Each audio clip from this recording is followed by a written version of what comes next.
Boa noite, queridos alunos da Uniriter. Inicialmente eu queria agradecer o convite, é uma honra para mim conversar com vocês.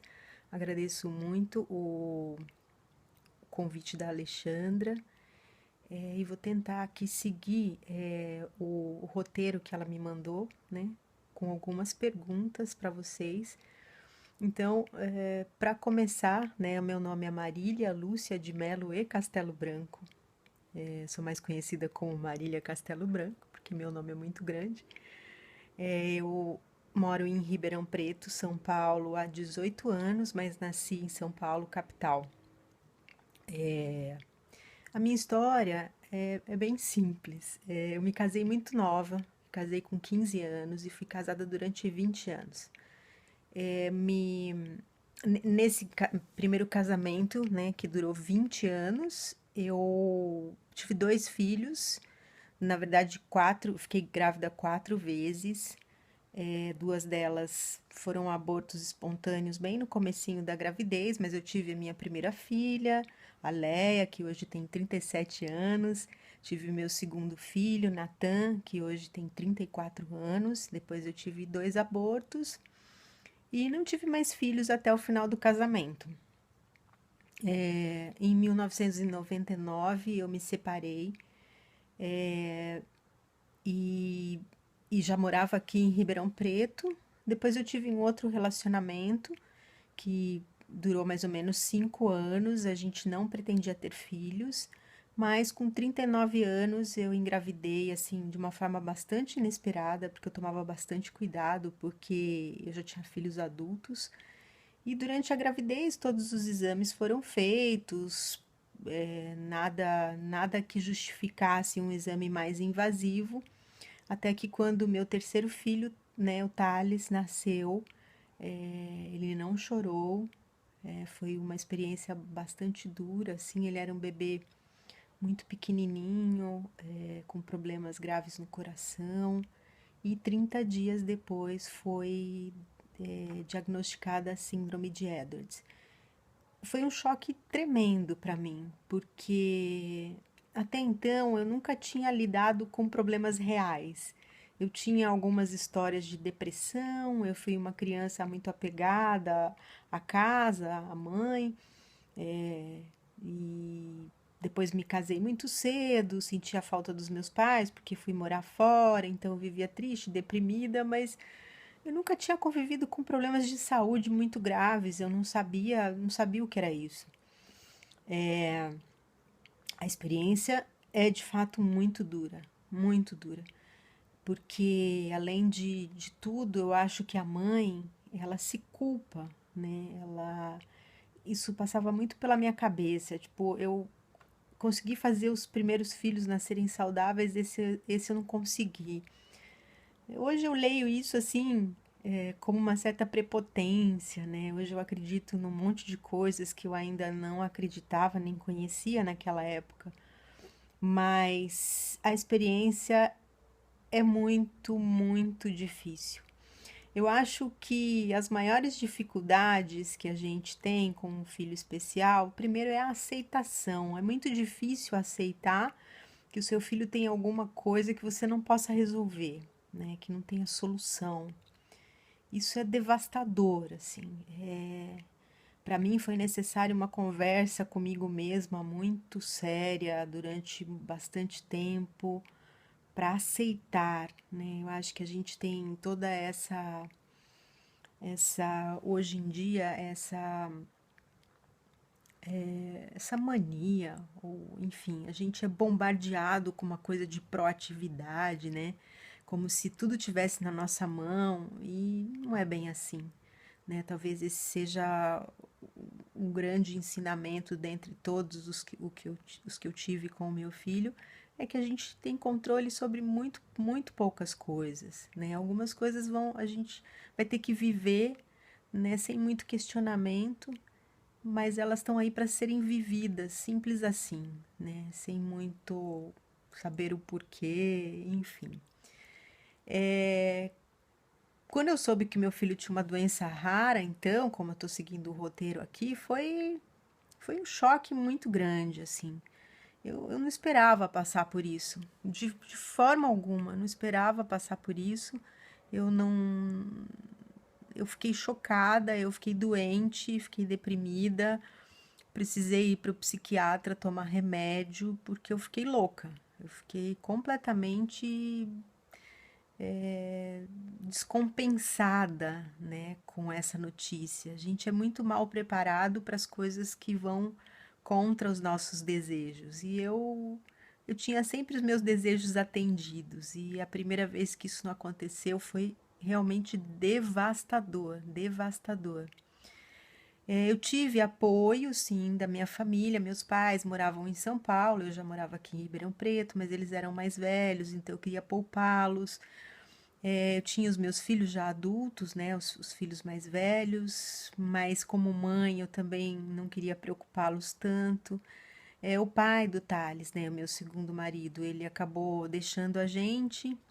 Então, aquela história de que um raio não cai no mesmo lugar, eu tenho como comprovar que cai, porque eu perdi o filho que eu esperava, né? Porque o Thales veio bastante diferente daquilo que eu esperava que ele fosse. Eu perdi o marido, né? Que na época eu era muito apaixonada e queria muito estar junto.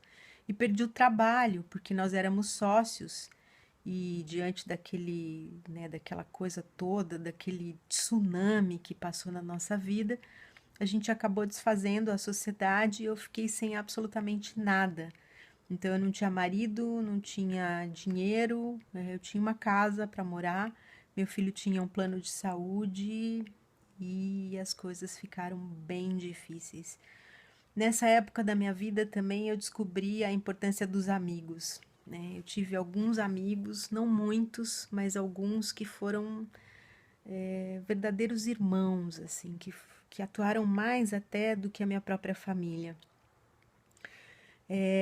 Bom, o Thales ficou grande parte da vida dele no Hospital São Lucas, aqui em Ribeirão Preto, que é um grande hospital, um hospital particular, mas eu consegui levá-lo para casa, então ele viveu 1 ano e 5 meses, metade disso ele passou em casa. Os cuidados eram muitos, ele necessitava de oxigênio, ele tomava, ele se alimentava através de sonda, tomava milhares de medicamentos. Então, no começo, eu não me sentia muito pronta para cuidar dele, então eu contratei uma enfermeira. Naquela época não existia muito isso nos home care. Home care até já existia, mas a enfermagem não. E eu quebrei financeiramente por causa disso. Depois eu mesma aprendi a cuidar dele, contratei uma babá, que era uma senhorinha muito fofa, que, que ela nem sabia muito bem o que ele tinha, então ela não tratava ele de forma tão diferente. E os cuidados eram muito sérios, assim, né? Foi um período da minha vida que quando eu olho para trás eu meio nem acredito, assim, que eu consegui superar, sabe, aquilo tudo. Era tudo muito difícil e muito solitário. Eu precisava trabalhar, sim, porque, como eu disse anteriormente, eu fiquei sem o meu trabalho, sem o meu emprego. Então, eu tinha uma amiga que ia atrás dos trabalhos e trazia para mim. Naquela época, eu trabalhava muito com roteiros de filmes de vídeo empresa, sabe? Filmes institucionais. E foi assim que eu consegui, com a ajuda dos meus pais e, enfim, a sustentar o Thales, vendendo muitas coisas, porque naquela época, há 13 anos, ele custava 4.000 reais por mês em casa, por causa de alimentação, por causa de oxigênio, que inicialmente eu não sabia que eu tinha direito pelo município, por conta da enfermeira, que era uma fortuna, enfim, eu não recebia nenhum benefício. Quando ele estava no hospital ainda, eu tentei trabalhar numa imobiliária, né, mas eu não consegui em função dos horários de visita, enfim, eu não tinha nenhum benefício, nenhum, nada, nada. É, Eu tentei uma pensão alimentícia, sim, do pai, mas não deu tempo. O Thales foi embora antes do que isso fosse resolvido. E nessa hora você tá tão dilacerado de medo, de dor, de tudo que, sabe, você não vai muito buscar essas coisas, sabe?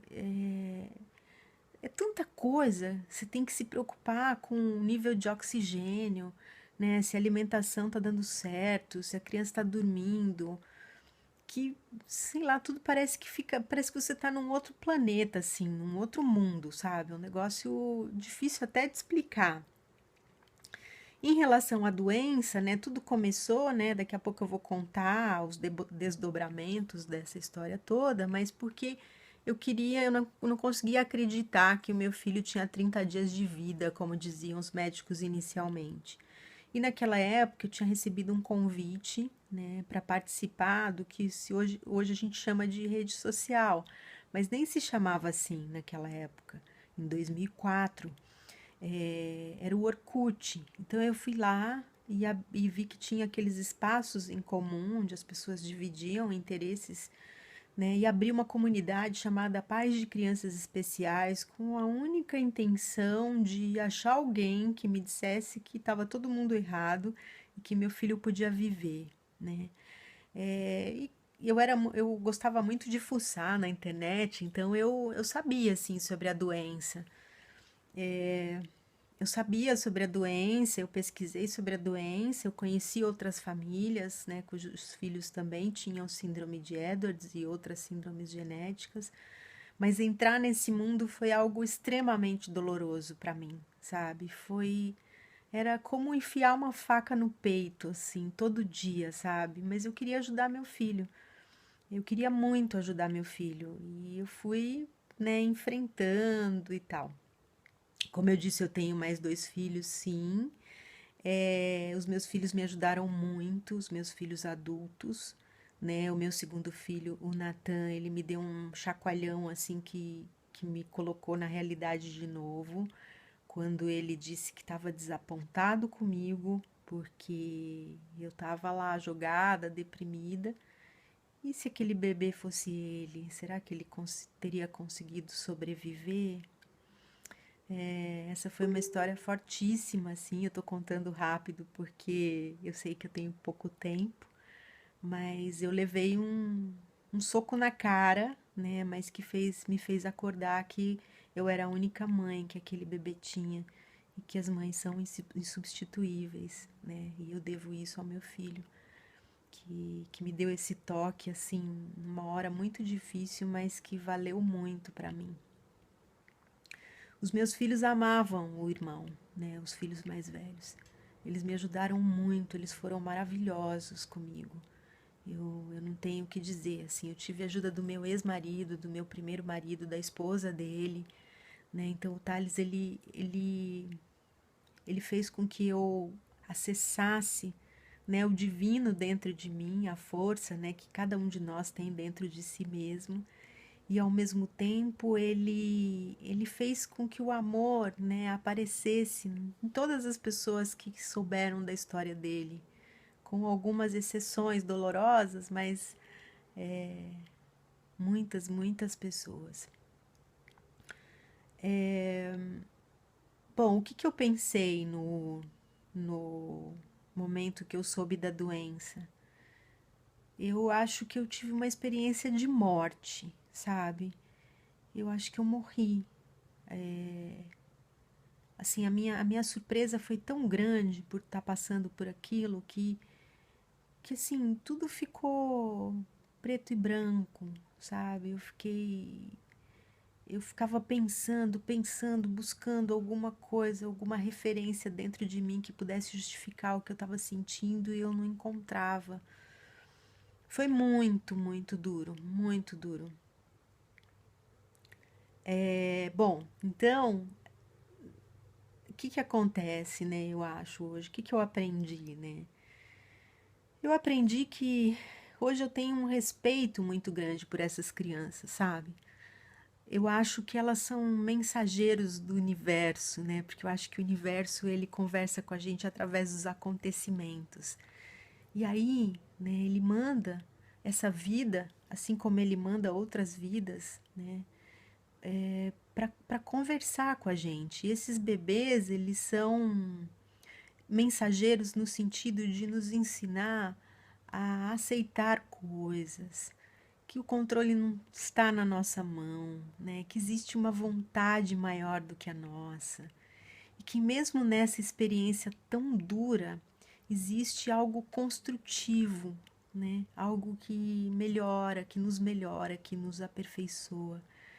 E baseada nisso que existe até hoje dentro de mim, eu tenho uma ansiedade de contar às outras famílias, principalmente às outras mães, que essa história ela pode ter um final feliz, muito feliz, porque hoje eu sou seguramente muito mais feliz e centrada e equilibrada do que eu era antes dessa experiência.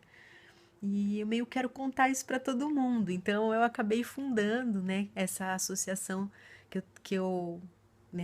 a gente tem hoje, a Síndrome do Amor, que começou nessa comunidade no Orkut, depois ela foi oficializada como associação. Esse ano ela completa 10 anos de fundação. Então, nós trabalhamos basicamente com dois grupos de famílias. As que eu chamo de famílias do Thales, que são as famílias cujos filhos têm a síndrome de Edwards. E as famílias hóspedes, porque no nosso caminho nós ficamos conhecendo o Dr. Charles Marques Lourenço, aqui de Ribeirão Preto, do HC, que é geneticista e um geneticista investigador. Então, crianças do Brasil inteiro vêm para Ribeirão Preto em busca de diagnóstico com o Dr. Charles. Então, hoje nós temos mais de 1.200 famílias, metade delas famílias do Thales, metade delas famílias hóspedes. Temos parceiros hotéis que recebem essas famílias graciosamente. Temos restaurantes que oferecem alimentação para essas famílias enquanto estão em Ribeirão Preto. Temos taxistas que fazem preços especiais para as nossas famílias. E temos uma equipe grande de voluntários que chamamos de amorosos, que dão todo o suporte afetivo mesmo a essa família. Não são profissionais da área de saúde, são pessoas comuns, com as várias ocupações e profissões, que se deixam capacitar para estar perto de alguém que está passando por um momento muito difícil. Essa é a Síndrome do Amor. Nós temos 15 grupos no aplicativo WhatsApp, né, com 400 e tantas famílias se comunicando 24 horas por dia, dividindo suas experiências, né, com seus filhos, o dia a dia delas com seus filhos. Esses filhos que vieram com um manual de instrução diferente, que mesmo os médicos pouco conhecem, né, mas que nós acabamos conhecendo muito bem. A Síndrome do Amor não tem a pretensão de ser uma entidade ou algo corporativo, sei lá, ou, enfim. Nós somos um grupo de apoio muito grande e muito forte, mas apenas um grupo de apoio. Vamos ver o que mais. O grupo, então, né, Síndrome do Amor, ele tá em todas as mídias sociais. Eu sou uma profissional da internet, então a gente tá no Instagram, tá no Twitter, no Facebook. Temos um site, temos blogs, enfim. Eu acho que o ponto principal da nossa associação é a informação de qualidade, é a inclusão dessas pessoas no sentido de que existem outras pessoas que passam por situações semelhantes e que cada um de nós tem uma dor para contar, né? A nossa dor é essa convivência com a doença rara, né? Com um certo preconceito, mas é apenas algo que faz parte da vida de todas as pessoas. Hoje eu acredito que Deus tem um grande bordado, né? E ele consegue ver os resultados que ele precisa de uma forma bastante ampla. E nós somos apenas pontos nesse bordado, né? E Deus mexe com a gente, promovendo encontros, desencontros e às vezes reencontros. E quanto mais a gente se deixa levar, né, por essa vontade maior que sabe o resultado que precisa, que às vezes é muito diferente do nosso, né, daquilo que a gente deseja, né, se a gente confia nisso e se deixa levar por isso, então a gente consegue ter uma vida mais leve, mais feliz e mais cheia de sentido. Eu desejo a vocês uma carreira brilhante, né? Fico à disposição para perguntas, para, enfim, para o que for necessário para ajudar vocês. E se eu pudesse dar um conselho a vocês, né, que ainda estão em formação, é para que tenham cuidado para não ficarem apenas na técnica, né? Todos nós somos seres humanos e precisamos ser tratados como tais, né? Então, cuidado, é importante saber a técnica, mas não esqueçam o coração de vocês. Super obrigada, Alexandra, e continuo aqui para o que vocês precisarem. Um grande beijo e mais uma vez muito sucesso e sabedoria para todos vocês.